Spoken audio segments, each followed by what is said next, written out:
one of those violations of civil law. But don't come to me and say that he made himself God, because that has to do with your law. It doesn't have to do with mine. Are you understanding what I'm saying?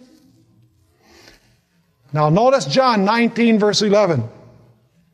Did Pilate and Jesus both recognize that there are two kingdoms? Absolutely. Notice John 19:11. Because Pilate says, don't you know that I could release you if I wanted to?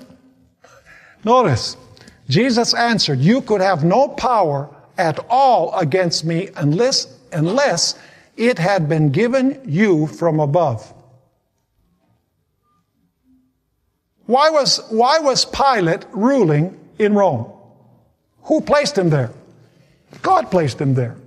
Jesus is saying, you wouldn't have any power unless God had placed you there. So did Jesus recognize the legitimacy of the civil power? Yes, he did. Did he recognize the legitimacy also of the religious power?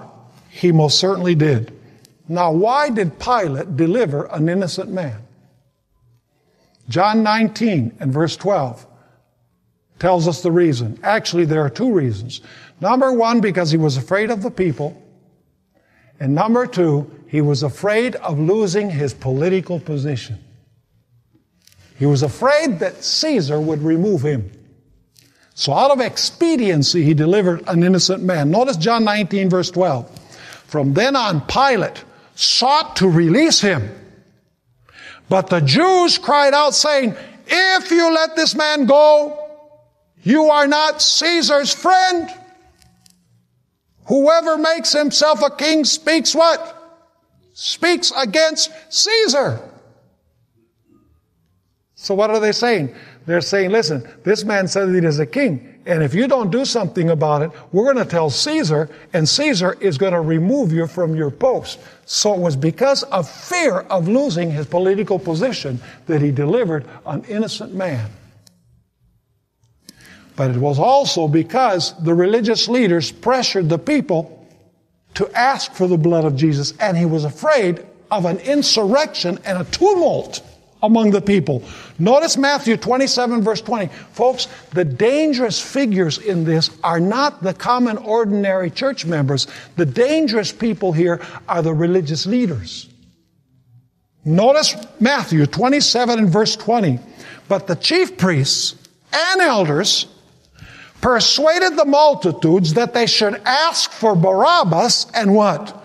That they should ask for Barabbas and destroy Jesus.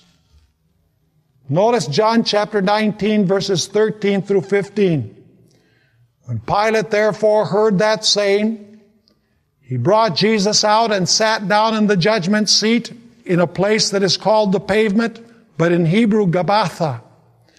Now it was the preparation day of the Passover, and about the 6th hour. And he said to the Jews, behold your king. And now notice this. But they cried out, away with him! Away with him! Crucify him!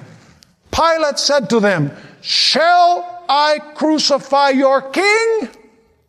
The chief priests answered, we have no king but Caesar.